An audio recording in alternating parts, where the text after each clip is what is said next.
Então, gente, boa noite a todos. Boa noite aos que estão chegando, aos que já chegaram. A gente vai iniciar a live, então, que a gente vai falar sobre emoções e espiritualidade, da infância à vida adulta, passando pela questão do lúdico também, né? Eu tô aqui com a Tawane, a Débora, que são psicólogas, a Tawane do Caetano e a Débora é do Caio, que são meus filhos. O Ivan é o meu psicólogo, meu terapeuta. Então, eu vou convidar a Débora para a gente iniciar esse papo, certo, Débora? Eu queria que tu se apresentasse um pouquinho quem que tu é e logo depois tu começasse a falar para a gente assim, sobre a questão das emoções. A gente sabe que a gente tem um marco do desenvolvimento que dá uma indicação para os pais sobre a questão do desenvolvimento infantil, tá? Partindo daí, quando as emoções começam a aparecer na infância, alguma coisa não está em acordo. Como tu vê isso, tá? Então te apresenta primeiro e depois dá sequência. Tá. Boa noite, então, né? Muito obrigada, Rochelle, pelo convite. Meu nome é Débora, sou psicóloga, sou formada pela UBRA Guaíba, tá? E atualmente atuo na clínica, mais direcionado para infância e adolescência, tá? Então, assim, acho que a construção das emoções, ela se inicia, né, muito cedo, tá? E desde as crianças vai se manifestando, né, através do chorar. Então, assim, é a primeira manifestação que a criança tem, né? Então, assim, de formas muito primitivas, essas emoções, elas vêm se apresentando desde do bebê, né? E depois a criança vai adquirindo recursos para manejar melhor essas emoções, tá?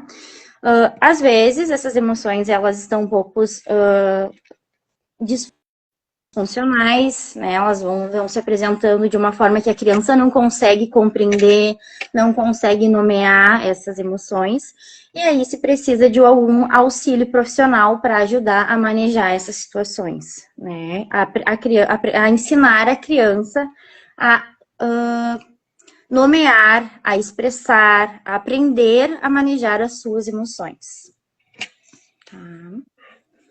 Tá. Débora, continuando mais um pouquinho contigo, a gente sabe que as crianças neuroatípicas, elas têm mais dificuldade, porque muitas vezes elas não conseguem se compreender.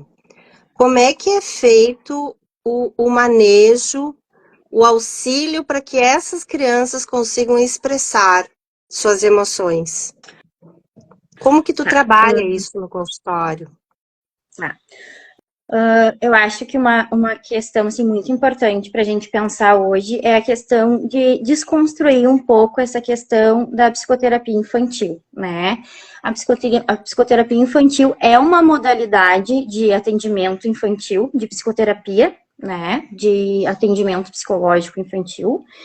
E assim como o adulto ele chega ali buscando atendimento como uma forma de buscando um espaço para expressar as suas emoções, para um espaço de escuta, para falar das suas emoções, a criança também chega até nós, né? Mas não é através do falar que essa criança vai se manifestar, é através do brincar, né? E talvez essa é uma grande questão com os pais, assim, né? Que a gente, no primeira entrevista de anamnese que eu costumo fazer com os pais, a gente procura já dar esse indício, né? Que, tipo assim, a criança pode sair sair da sessão dizendo que só brincou, né? Mas, na verdade, essa é a forma que a criança tem de se expressar. É essa forma que ela tem de comunicar as coisas que estão acontecendo na vida dela, né? Ela não vai conseguir chegar no consultório, sentar na cadeira e começar a falar sobre suas emoções, sobre o que está acontecendo. E me assustaria se isso acontecesse, né? Se uma criança chegasse, sentasse e começasse a falar, né? Então, assim, o brincar é uma forma que a criança vai criar, ela vai se expressar, né? E aí pensei em trazer alguns casos, assim, da minha vivência profissional, até de um pacientinho de 3 anos, bem recente, assim, que ele perdeu a casa na enchente, né? E aí ele vem para a sessão, assim, totalmente muito mais agitado, muito mais agressivo. E aí ele começa a pontuar, a criar casas. Ele começa a criar, porque ele foi retirado da casa dele, né? Então ele começa a construir várias casas. E essas casas se desmancham. Ele constrói casas, essas casas se desmancham. E aí ele vai salvando, alguém vai resgatar eles, né? Então ali é uma forma dessa criança ir elaborando e entendendo tudo o que está acontecendo com ela. Até então ela estava num lugar de passividade, que ela viveu aquilo, né? E no processo de psicoterapia ela consegue elaborar isso de uma forma diferente. Ali ela vai construindo e tentando elaborar tudo isso que aconteceu com ela. Por isso que muitas vezes ela precisa, tipo assim, repetir essa brincadeira, até ela conseguir entender melhor o que está acontecendo com todo esse contexto, né? E esse mesmo paciente, assim, na semana passada, ele veio bastante agitado, assim, e aí ele me disse assim: hoje eu sou médico e tu vai ser a minha paciente. Eu disse, tá bem, né, vamos lá.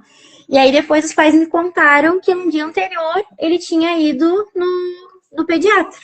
E aí ele tomou injeção, ele, né, recebeu medicação, e aí ele dizia assim, eu vou te dar uma injeção, só que não vai doer nada.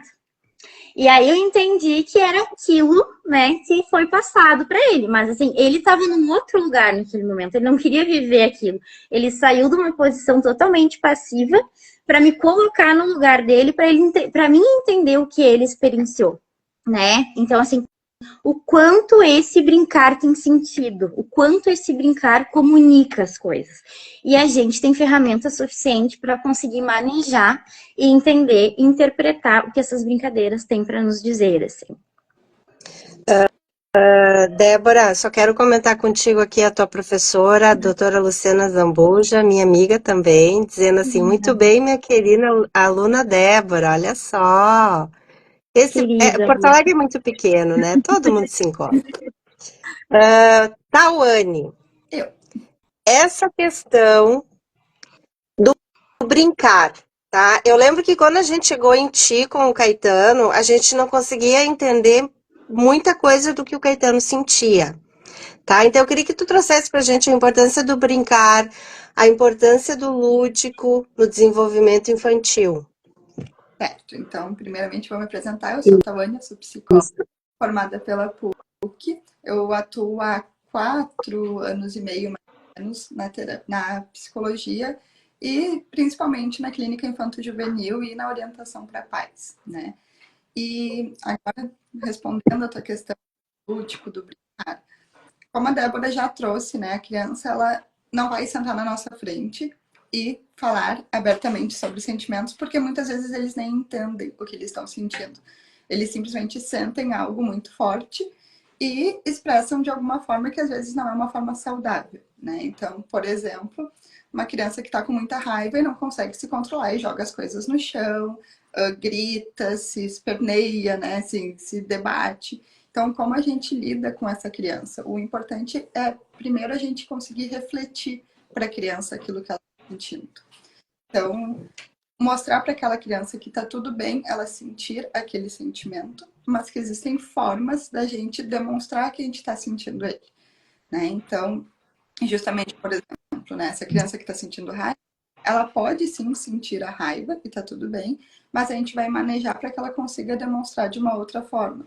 O lúdico, ele é muito isso. A criança vai ali na brincadeira, por exemplo, na casinha, pegar os bonequinhos e brigar entre eles, ou pegar ali a mamãe e o papai está discutindo com a mamãe vai para o quarto e se tranca, e aí o filho vai falar com ela e ela responde agressivamente para o filho.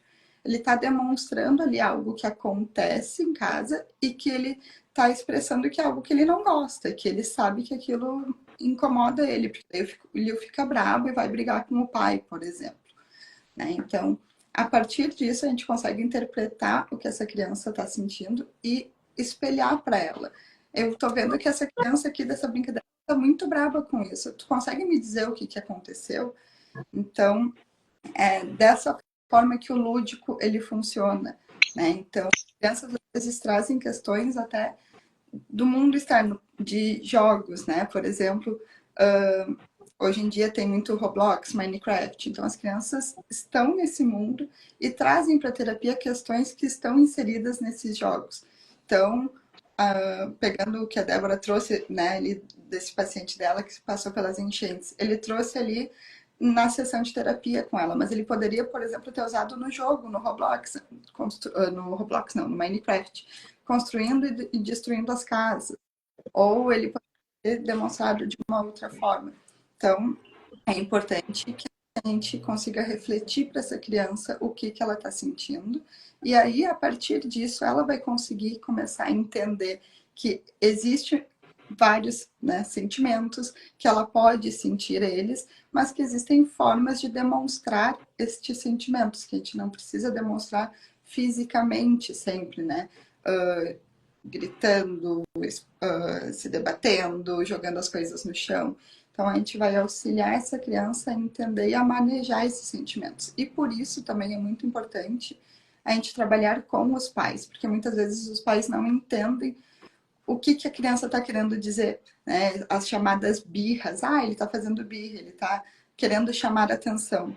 Pode ser sim que ele queira chamar atenção, mas chamar atenção para algo que está desagradando ele, né? Então, ele vai sim demonstrar dessa forma e os pais precisam estar dispostos a entenderem, a acolherem e aí, a partir disso, conversar com essa criança e explicar que eles também sentem. Porque as crianças, elas aprendem por exemplos.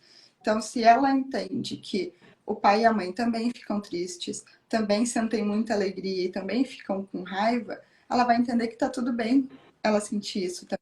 E que existe uma forma adequada, né, entre aspas, assim, uma forma saudável dela demonstrar isso. E com crianças, né, atípicas, às vezes a gente tem uma dificuldade maior, porque eles têm uma dificuldade maior em compreenderem ou em conseguirem manejar, ou eles demoram mais tempo para compreenderem, para conseguirem expressar isso. E a gente realmente precisa daí trabalhar em um conjunto, com família, escola, criança, outros terapeutas, para conseguir aí em conjunto realmente auxiliar essa criança no desenvolvimento dela. Eu lembro quando eu cheguei em vocês duas, principalmente o Caetano, que a gente não conseguia entender, e o Ivan acompanhou todo esse processo, que foi um processo em que o Caetano estava naquele momento em que tudo ele pegava e ele jogava no chão.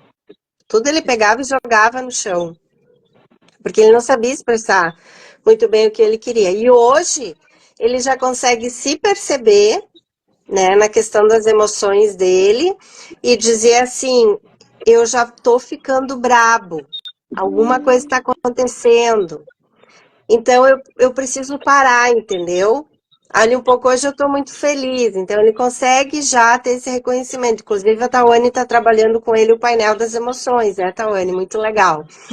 E o Caio, quando chegou na Débora, totalmente na dele, tímido, difícil a gente fazer um manejo com ele, acessar ele. E aí eu vejo o Caio lá no período de férias, agora em julho, querendo fazer escalada, querendo ir brincar, querendo trocar, interagir. Então, assim, o quanto é importante a gente trabalhar as emoções desde a infância, né? Pena que o Ivan, o Ivanzito, como ele é conhecido, Ivanildo, né? Ele só me encontrou depois, né? Porque eu fui uma pessoa que eu não tive esse trabalho na infância, né? Mas isso acontece, porque pensa, a educação que eu tive, que era só o meu pai olhar com cara feia e deu, para a educação que os meus filhos estão tendo hoje. Que é do tipo assim, tá, alguma coisa não tá legal, senta aqui no colo da mamãe, me abraça, se acalma e vamos tentar entender o que tá acontecendo. Não, na minha época era assim, olhou atravessado e tipo assim, se tu tá chorando, por quê? Eu não sei. Mas foi assim, né? A gente foi evoluindo e hoje, graças a Deus, as nossas crianças têm esse apoio emocional. Mas, Ivan, chegando em ti, a gente sabe que muito antes de uma mulher desejar ser mãe, desejar engravidar, a gente tem toda uma questão espiritual, né? E eu acredito muito nisso, e foi por isso que, graças a Deus, eu cheguei até ti. Então, eu sempre digo que eu fui mãe do Caetano e do Caio muito antes, nesse processo todo dele estar aqui hoje com a gente, né? O Caetano e o Caio. Como que tu vê essa evolução do maternar? Antes de engravidar, o desejo maternal, a gravidez, e aí essa comunicação mamãe-bebê, e como que a espiritualidade nos auxilia nesse processo, que aí depois vem a infância, a adolescência, e pum, chegamos na vida adulta, que é o nicho onde mais tu trabalha, certo? Te apresenta aí, meu amigo, vai lá. Bom, boa noite a todos. Eu também sou psicólogo já há um tempinho, atuo na área clínica há 34 anos, apesar de ser muito jovem, como vocês estão vendo, mas isso aí é porque tem algum... A espiritualidade, eu acho que ajuda, deve ser isso. Mas, enfim, o que eu percebo, né? Em primeiro lugar, eu quero reconhecer o trabalho da Tawane e da Débora, que eu acho muito legal o trabalho delas, e eu consigo acompanhar através de vocês os benefícios todos que elas conseguem com o Caio e o Caetano. Então quero reconhecer isso, né? As colegas realmente estão de parabéns, é muito show o trabalho delas. E, bom, a mãe e o pai, principalmente a mãe, nascem junto com a criança, mas ao contrário do que a gente pode imaginar, a mãe nasce antes da gestação. O pai também, mas principalmente a mãe, porque esse processo é muito mais forte na mãe do que no pai. Então, não é uma questão de gestar só a criança, é uma questão de gestar a própria maternidade. E essa questão espiritual, por que ela é tão importante? Em primeiro lugar, porque ela existe. Ou seja, eu trabalho com isso, é uma das ênfases principais do meu trabalho todos esses anos, foi a questão da espiritualidade, justamente porque aqui tem uma força muito grande, e quando acontece qualquer situação lá com a gestante, ou com o pai, ou até mesmo antes de gestar, vai ter um graças a Deus, vai ter um quero que o mundo espiritual me ajude, vai ter, ou seja, já existe uma espécie, usando uma expressão mística, uma espécie de uma aura espiritual em torno disso. Então a gente tem uma noção de que a criança vem do mundo espiritual para cá, a gente tem tudo isso. Sendo assim no sentido literal ou não, no sentido simbólico com certeza é. Então nós precisamos dar espaço para isso. Não é no sentido de doutrinar ninguém, isso é importante ter claro. É no sentido de trabalhar com o conteúdo que ali se apresenta.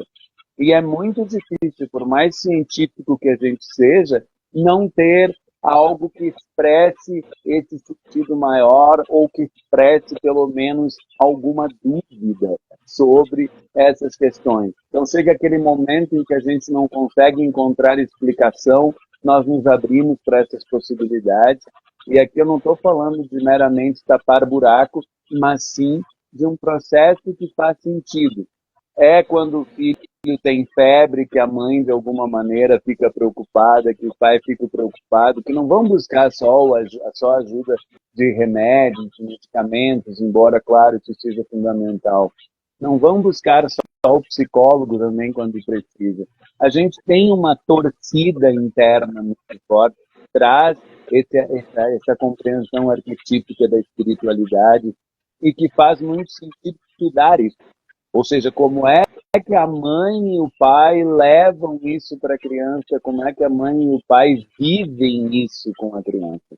Porque aqui está desde a questão da morte, ou seja, nós temos alguns medos basais importantes, um deles é o medo da morte, o outro é o medo do abandono, da solidão, que as crianças vivenciam não no sentido literal, mas os pais vivenciam muito isso.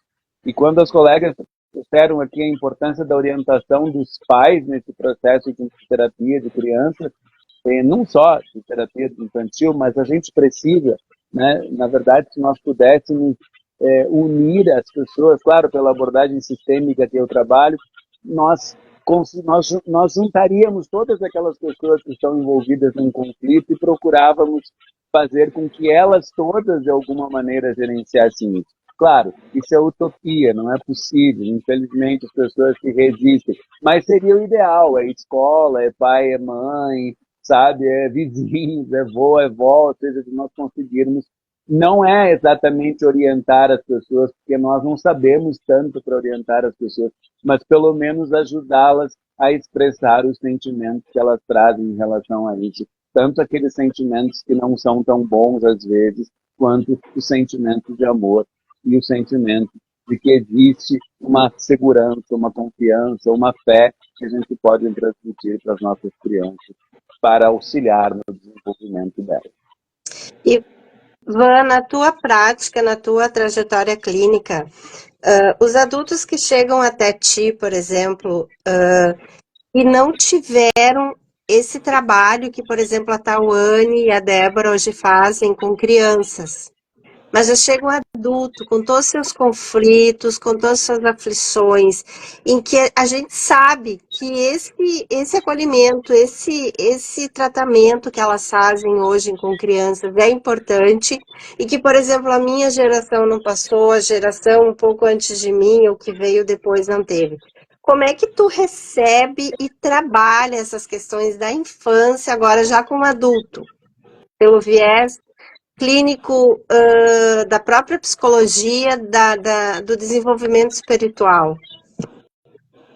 Se nós não trabalhássemos isso, nós não conseguiríamos tratar alguém. Vamos deixar isso bem claro. Por isso que é fantástico hoje a gente saber que é possível tratar já na criança, já ajudar no desenvolvimento dela. Que é não o que chegar até essa geração está fazendo. Que é o que isso, nós, não pais chegar... dessa geração... O adulto não chegaria tão machucado como ele chega no consultório hoje, sem dúvida. Bom, nós precisamos resgatar uma compreensão da pessoa em relação a esse processo. Porque a verdade é que o pai e a mãe, em geral, é muito difícil um pai, uma mãe não amar seus filhos. O que eles não sabem é conduzir a situação. Então, não é falta de amor. E o que a maioria das pessoas entende é que, por não conduzir de uma maneira adequada, é como se os pais não amassem os filhos. E não é verdade. Alguns pais, algumas mães podem até não amar os filhos, mas isso é a exceção da exceção. Então não é questão de amor. O amor existe, o amor está presente ali. Mas muitas vezes os pais fazem com seus filhos o que fizeram com eles, porque é assim que eles aprenderam a fazer. E a gente vai precisar ajudar a pessoa, em primeiro lugar, a entender onde é que está essa expressão de amor desse pai e dessa mãe, lá na infância, desse adulto que está presente aqui na nossa frente, sabe? Compreender claramente o que foi que causou, de certo modo, o fato de ser conduzido, muitas vezes, de forma precária, como geralmente é o que acontece, para que a pessoa consiga se compreender nesse processo, ou seja, o que gerou essa condução, muitas vezes agressiva, violenta, sabe? O que isso significa na vida dessa pessoa? Se ela conseguir compreender todo esse processo, dessas dinâmicas, no caso específico aqui, disfuncionais, ela começa a se entender e ela começa a se dar conta que a chave da mudança para cada um de nós não está no passado, mas sim na compreensão que eu consigo ter no presente e como eu projeto isso em relação ao vir a ser da minha vida, em relação ao meu futuro. Se eu puder... Tá. Eu queria Pode complementar. comentar, Tawane. Por isso que eu falei tanto da importância, né, de trabalhar junto com esses pais e de fazer essa orientação parental, porque muitas vezes os pais, né, vocês, eu digo, Rochelle, porque tu veio trazendo os teus filhos, mas muitas vezes têm as suas questões da infância, do passado, e não sabem o porquê não conseguem, talvez, lidar ou compreender ou auxiliar aquela criança, fazem tudo que entendem e que conseguem naquele momento, e parece que vocês não conseguem, que os pais não entendem, ou que a criança não está realmente aceitando ser acolhida por você. E aí, quando a gente fala, né, na terapia com os pais, a gente consegue entender o que está causando essa angústia em vocês, como é que foi no passado para vocês e ressignificar o ser mãe, o ser pai, né? O ter filhos, o que é o amor, o como demonstrar isso para as crianças, o como acolher as crianças. Então, por isso que é tão importante, mesmo que a terapia seja uma terapia infantil, a gente ter esse vínculo, esse contato com os pais, justamente para que vocês possam auxiliar essas crianças e conseguirem ressignificar as emoções dentro de vocês para ser o exemplo para eles. Débora? E aí, eu gostaria de complementar a questão da transgeracionalidade, né? As cargas, os traumas, os papéis que os filhos vêm carregando, né, das gerações passadas. E assim, como fazer diferente se a gente não entender que aquilo não está certo, né? Então, assim, tem muitos adultos que chegam para psicoterapia não sabendo nomear o que sente. Não sabendo explicar, não, mas é um vazio, é uma angústia, eu não sei, eu sinto no corpo, então fica mais na parte do corpo e não sabe nomear essas emoções, né? Então, uma coisa que deveria ser aprendido lá atrás, na infância. Só que, tipo assim, e não é culpa do pai ou da mãe. Não, é porque talvez eles também não conseguiram fazer isso. Talvez não tivesse alguém que ensinasse eles a fazer isso, né? Então, assim, esse olhar mais amplo permite que a gente, né, olhe para o paciente, mas também olhe para essa família. E aí a gente vai construindo. Aí depende muito da idade do paciente. O adulto, a gente vai trabalhar com o adulto e ele vai conseguindo ressignificar isso na família, né?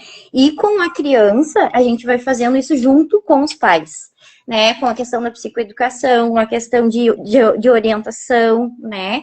E aí a gente vai construindo isso juntos. Por isso que essa construção precisa ser em conjunto. Não tem como fazer psicoterapia só com a criança sem incluir, né, os pais.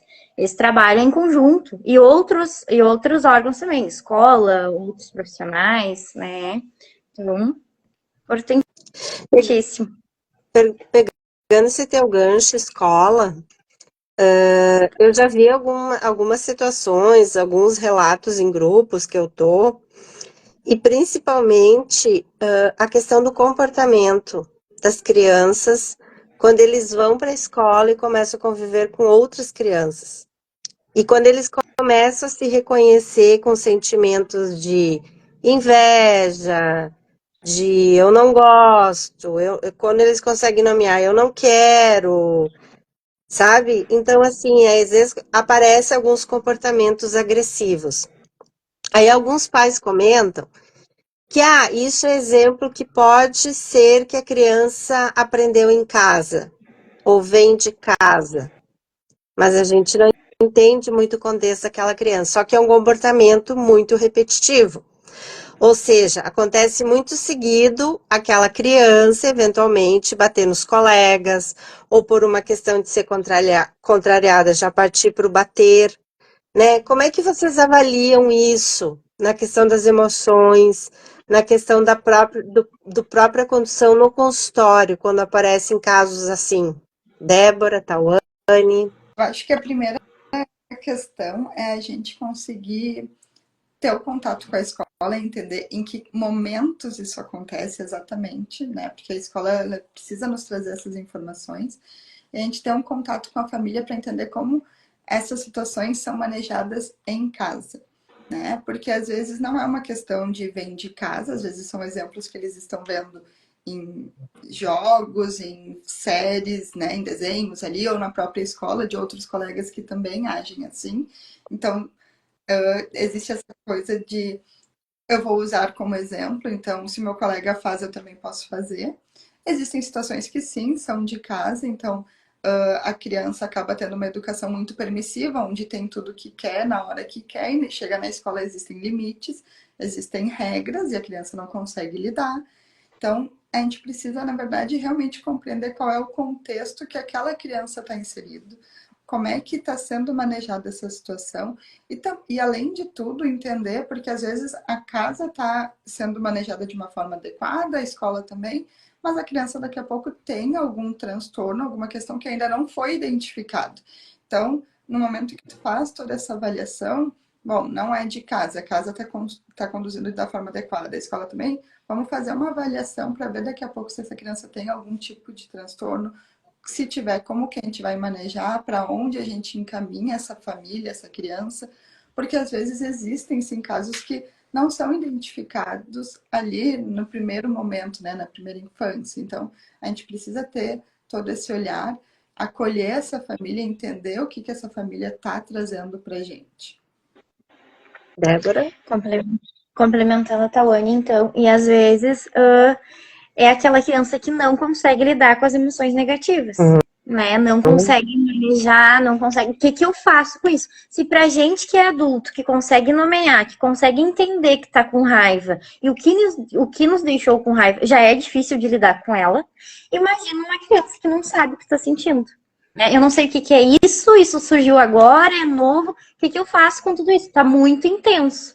Então eu chuto, eu grito, eu mordo, né? Então, assim, vai se manifestar de várias formas, né? Pode ser um transtorno, pode ser uma dificuldade de lidar com as emoções negativas, pode ser uma forma dessa criança, que essa criança aprendeu de se manifestar de casa, em outros ambientes, né? Então a gente precisa entender da onde que vem isso. Né? Então, assim, conversar com a escola, conversar com os pais, entender se isso é desse momento agora, se isso está aparecendo só nesse momento, se a criança costuma se manifestar dessa forma, porque a gente vem aí de uma geração que não sabe lidar com as frustrações.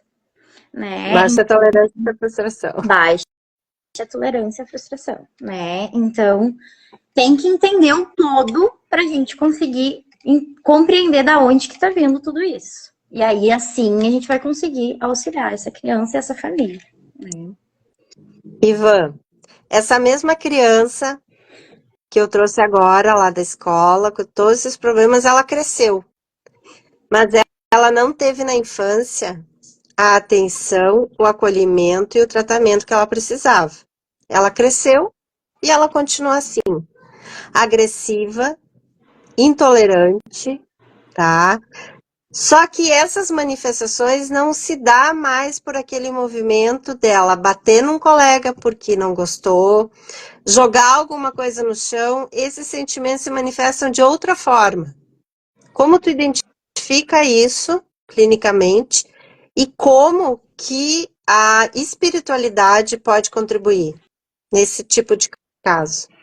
Bom, em primeiro lugar, complementando um pouquinho o que as colegas colocaram, não dá para esquecer que a manifestação de agressividade de uma criança é natural. Que a gente muitas vezes tem dificuldade de aceitar porque nós queremos que o nosso filho seja perfeito, mas ele não é. Ele vai ser agressivo em algum momento que ele fica mal com alguma coisa. Ele não sabe fazer diferente. Ele vai achar algum jeito de distensionar, de certo modo, aquele íntimo dele que está angustiado ali. Então, pode ser que ele chute, pode ser que ele morda e tal. Não estou dizendo que isso é normal e que nós devemos deixar que continue assim. Não, nós precisamos ajudar essa criança a desenvolver formas saudáveis de ter descargas tensionais. Mas, obviamente, nós somos um animal, né, gente? Não dá para esquecer isso. Ou seja, nós temos essa agressividade, principalmente no nosso período mais primitivo, que é a infância. Bom, tu trouxeste, tem duas questões aqui que eu acho bem importantes sobre o que tu trouxe, que a gente precisa levar em consideração. Nós vivemos um mundo hoje de expressões agressivas muito potentes. Nós não estamos num momento em que o politicamente correto é enaltecido. Nós estamos num momento em que chegar numa rede social e colocar a boca no trombone dizendo tudo que é asneira, sem embasamento nenhum, é um momento muito comum, infelizmente. Basta vocês entrarem em redes sociais, aí, principalmente em alguma coisa que envolva política, que vocês só vão ver absurdo. Governado. Então, exato. Então, nós estamos num momento em que essas emoções mais primitivas, raivas, medos, etc., estão sendo colocadas de uma maneira muito impactante, muito intensa, lamentável. eu diria. Lamentável, porque parece que a gente evoluiu. Como é que a espiritualidade pode ajudar? Olha, eu acho que a espiritualidade, esse estudo, vamos deixar aqui bem claro que nós não estamos falando em religião, esse estudo do que há de mais profundo no ser humano, aí eu busco o próprio conhecimento do mundo, ou seja, todas essas questões de arquétipos, de como isso está estruturado dentro da gente, nos ajuda principalmente no sentido de sensibilizar. Porque quando eu vou agredir alguém, certamente eu estou de alguma maneira me agredindo também. Porque aquela pessoa que está na minha frente, essa é uma compreensão bem importante da espiritualidade, é um semelhante, é alguém parecido comigo. Seja nós buscando isso no cristianismo, em toda essa questão do próximo e tal, que o cristianismo enfatiza, quanto nós buscando isso no budismo, por exemplo, ou em alguma outra religião, nós vamos encontrar a importância de nós respeitarmos as pessoas, vamos encontrar a importância de nós desenvolvermos esse amor mais profundo, esse amor mais fraterno. Então, quando nós estamos falando desse conteúdo arquetípico mais profundo, nós estamos falando do bem. E se nós tivermos esse entendimento do bem enaltecido na vida de uma pessoa, certamente ela vai refletir melhor o que fazer em relação a toda essa questão de agressividade e não vai comprar essas ideias fanáticas que a gente tem no mundo hoje, através das quais nós queremos que os outros se convençam daquilo que a gente pensa que é o certo. Voltando um pouquinho à questão mais da infância, Tawane, eu queria trazer um texto que o Caetano escreveu e que tem a ver com a questão das enchentes, porque eu imagino que ele estava formulando com ele mesmo o sentimento que ele teve em relação a tudo isso que aconteceu aqui. Porque no primeiro momento ele, o Caio, queriam salvar o mundo, de algum jeito. Ele queria salvar o mercado público com a Banco 40 e as pessoas. E o Caio queria fazer um barco e colocar todos os animais, todas as pessoas dentro do barco. Aí eles desenharam. Aí a gente foi até um ponto do Menino Deus, onde eles puderam ver o rio. Aí a gente, no outro dia, levou roupas e doamos. Mas aí, passado esse tempo em que as coisas mais ou menos se organizaram e não estão 100% organizadas, e tem muito a se fazer ainda pelo Rio Grande do Sul, o Caetano veio com um texto da escola e eu acho que isso tem muito a questão do lúdico e da imaginação, da criatividade, né? Em como ele pôde, assim, ó, formular tudo isso que aconteceu. Ele escreveu uma história de um cachorrinho que ficou perdido no rio, porque veio muita água, muita enchente, e que aí um menininho encontrou esse cachorrinho e acolheu esse cachorrinho. Foi a forma como ele expressou, ele formulou tudo isso que aconteceu para ele. Queria que tu comentasse um pouquinho sobre isso que eu tô te colocando aí. Eu acho que a primeira questão é que às vezes a gente acha que as crianças não entendem. É, isso aí. O que está acontecendo. Perfeito. E porque não expressam de uma forma como os adultos expressam e como a gente às vezes idealiza que eles vão expressar. Então a primeira questão é essa. Por mais que a gente fale coisas na frente das crianças, a gente tem que lembrar que eles vão estar atentos, eles vão entender de alguma forma aquilo que vem acontecendo. Então ele compreendeu e ele precisou desse tempo, porque pensando assim, né, aconteceu isso em maio, a gente está entrando em agosto, né? Entramos em agosto, então ele precisou desse tempo para absorver, para compreender e para conseguir expressar de alguma forma isso que aconteceu, né? Então a primeira questão é essa. E a segunda questão é que é justamente o lúdico, né? Ele não trouxe que ele ficou impactado, que ele ficou triste, que ele ficou chocado ou que ele viu essa cena. Não. Tudo isso que aconteceu e ele demonstrou um desejo dele, né? Que o desejo dele era qual? Uma emoção, né? um sentimento. E o desejo real de auxiliar, né? De ajudar o mundo. Ele queria salvar o mundo, ele queria salvar ali a Banca 40 com as pessoas.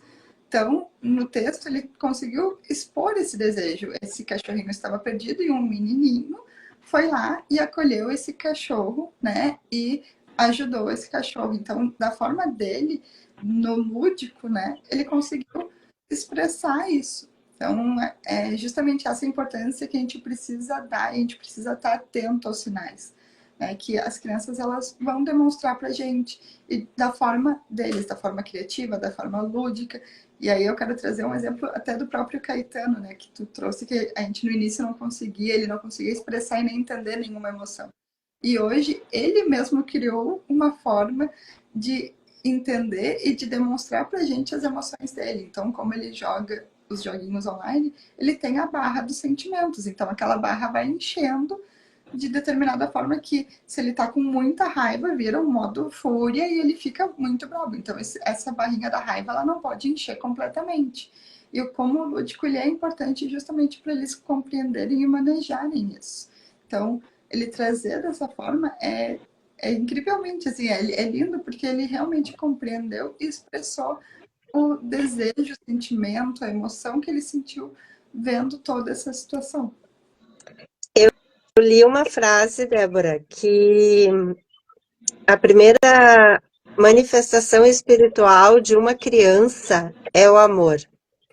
E aí, quando eu vejo o Caio desenhar, eu digo que já era a Arca de Noé, só chamaríamos de Arca do Caio, digamos, né? Desenhou um barco enorme, colocou os animais, as plantas, as pessoas todas ali para salvar o Rio Grande do Sul, né? Como que tu avalia isso? No caso do Caio, que já é teu paciente, que tem dado os passos muito importantes aí no desenvolvimento. Eu acho que tanto no caso do Caio quanto do Caetano, assim, né, de novo fica para mim muito presente a questão da transgeracionalidade, né? Tu iniciou o teu atendimento dizendo assim que quando eles não estão, coloca eles no teu colo e tenta entender o que eles estão sentindo. Oi. Trancou um pouquinho. Tá me vendo? Isso. Voltou? Voltou. Até vocês conseguiram ouvir o que eu trouxe até aqui ou querem que eu repita? Repita. Tá, então assim, eu acho que fica muito presente, tanto no caso do Caetano quanto do Caio, assim, a questão da transgeracionalidade, né? E o quanto a questão do exemplo também. Porque, tipo assim, tu iniciou a live dizendo, né, que quando eles não estão bem, tu coloca eles no teu colo e tu tenta entender como eles estão se sentindo e tu dá um colo e tu acolhe, né, Rochelle? Então, assim, hoje eles conseguem fazer isso.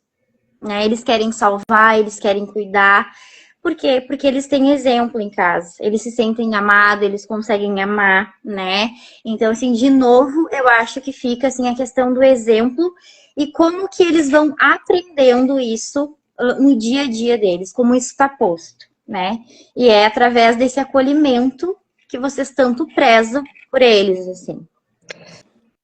Ivan, tem uma frase que dizem assim: quando nasce um filho, nasce uma culpa, quando vem um diagnóstico, vem uma culpa e a mãe se culpa, tá? Como que tu avalia isso, meu amigo? Desconstrua, por favor.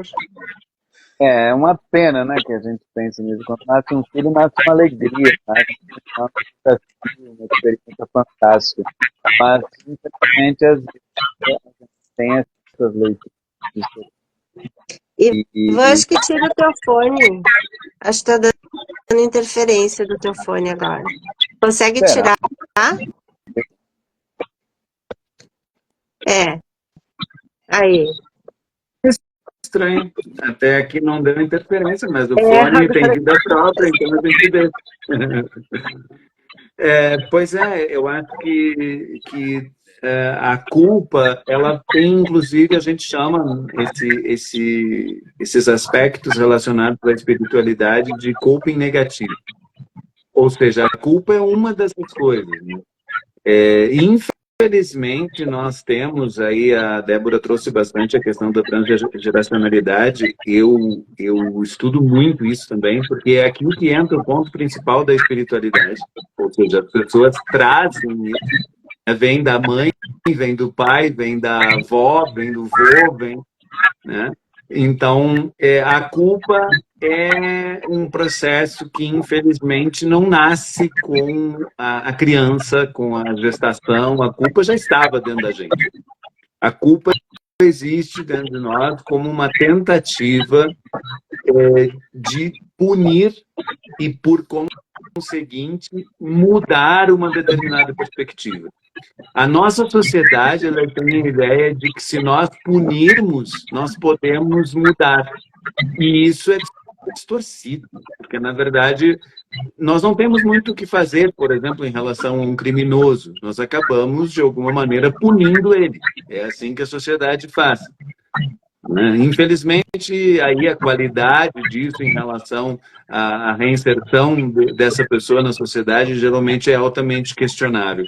Mas nós trouxemos essa ideia de que, se eu faço alguma coisa errada, eu preciso me culpar para tentar, de alguma maneira, me redimir daquilo que eu fiz. E isso é uma distorção muito presente na nossa vida, e que nos coloca num lugar de, ao invés de valorizarmos tudo que tem de bom, ter um filho, ser mãe, ser pai, nós acabamos criando uma ideia de que colocamos o filho no mundo para sofrer. Aí, porque ele está passando por uma determinada dificuldade, então eu acho que é porque foi eu que coloquei ele naquele mundo, sabe? Uma série de distorções aqui que realmente precisam ser trabalhadas.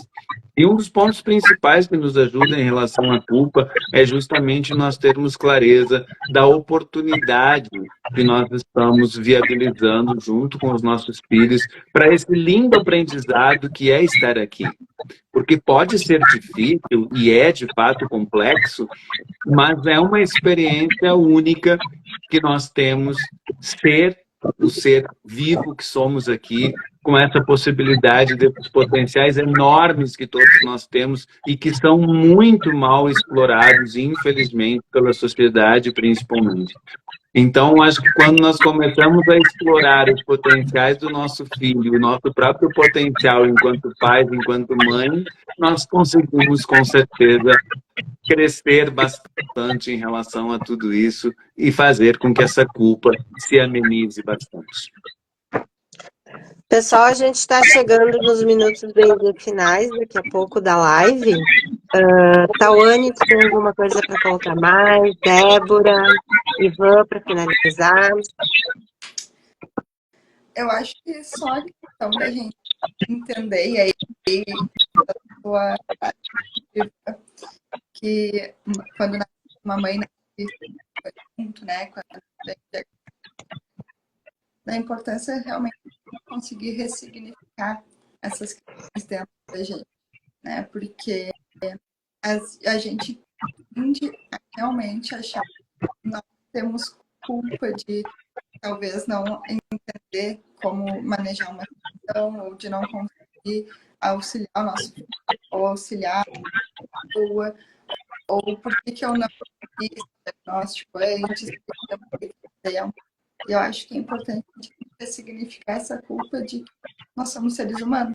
Então, todo mundo vai ter questões que não vai conseguir entender, não vai conseguir enxergar, e ninguém é perfeito. Né? Então, acho que esse é o ponto assim, que a gente tem que trabalhar, porque muitas mães, pais chegam trazendo que erram e que não têm filhos, e querendo uma criança perfeita, às vezes, que não vai ter, não a emoção de determinada forma, que seja aquela criança que vai falar, fica sentada, vai ficar, e não é isso, não são crianças perfeitas, robôs, assim como os pais perfeitos, porque todo mundo aqui para aprender. A gente vai errar, a gente vai aprender, a gente vai melhorar. Eu acho que é isso que a psicoterapia, no geral, traz para a gente. Né?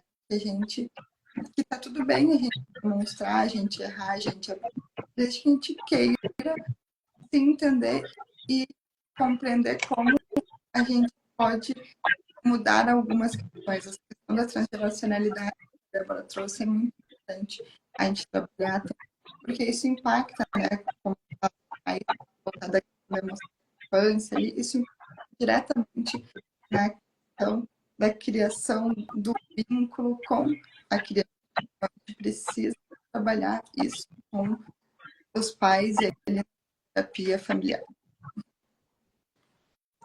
Débora? Acho que a Savane finalizou muito bem, né? Eu acho que a psicoterapia está num lugar como um recurso a mais, né? Mas, assim, como ela disse, né? As pessoas, tipo, a nossa vida ela é muito dinâmica, não é instante, né? Então tem vezes que, tipo, as coisas saem fora da curva e tá tudo bem, né? Mas que bom que a gente tem espaços, que a gente tem pessoas, que a gente tem com quem contar nesse momento, né? E é isso, diante de um diagnóstico, diante do tratamento, né? Às vezes a gente vai ter que dizer, olha, acho que a gente tem que ir por esse caminho e não por esse, como é que é pra ti? E tá tudo bem, né? Às vezes, a gente, enquanto terapeuta, precisa rever o percurso também, né? Eu tava indo por aqui, mas eu vou ter que retomar, vou ter que voltar, vou ter que dar um passo atrás, vou ter que rever esse paciente. É assim com nós, é assim com os pais, e tá tudo bem, né? Então, esse é o ponto, assim, a gente precisa estar sempre se reinventando e entender que as foras da curva fazem parte do processo. Ivan? Eu quero deixar claro que tratar uma criança e tratar um adulto não tem tanta diferença assim. A questão são os recursos. Os recursos que nós temos que usar mais adequados para uma criança, obviamente, são os recursos lúdicos, e os adultos conseguem ter uma perspectiva, digamos assim, mais intelectualizada, mas não é tanto assim não, viu, gente? A gente vê muita coisa nos adultos que um lúdico entraria muito bem também. E acho que o ponto principal aqui é a construção dessa rede de apoio. Esse é o ponto principal, assim. Essa rede de apoio, e no caso de vocês, no caso do Caio, do Caetano, enfim, isso está muito claro. É uma equipe que está conduzindo essa situação com resultado impressionante, muito importante, todos sendo como somos, ou seja, ninguém aqui é perfeito, todos temos as nossas dificuldades, terapeutas se reinventam, eu costumo brincar que nós somos um terapeuta para cada pessoa que a gente atende, e ainda assim, de vez em quando, a gente tem que deixar de ser um pouco aquele terapeuta que éramos antes, mudar alguma coisa para conseguir dar conta, ou pelo menos auxiliar naquele processo que a pessoa apresenta para nós. Então, o que eu quero deixar aqui é a importância da rede de apoio, a importância da humildade que nós precisamos ter, de saber que todos nós nos ajudamos, todos nós aprendemos juntos. Não existe isso de este é o cara ou essa é a pessoa que sabe. Nós sempre vamos estar aprendendo com as crianças, com os pais, com os colegas, e esse crescimento, para mim, envolve essa questão maior da espiritualidade, que é justamente nós conseguirmos ter amor no coração, humildade, sensibilidade, para conseguir estar com as pessoas que estamos acompanhando. Gente, toda segunda-feira eu encontro o Ivan e toda segunda-feira eu sou birrenta, mas ele não desiste de mim. Isso que é maravilhoso, né? Isso que é maravilhoso. Eu queria agradecer a presença de vocês. Eu quero convidar o pessoal que está aqui com a gente. Também comentar que a Tawane, a Débora, o Ivan, a Aninha, eles são da comunidade neurodivergente do Menino Deus.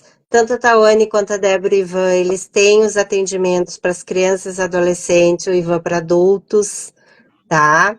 A Aninha, o contato do Ivan lá na comunidade, Ana Paula Dimmer.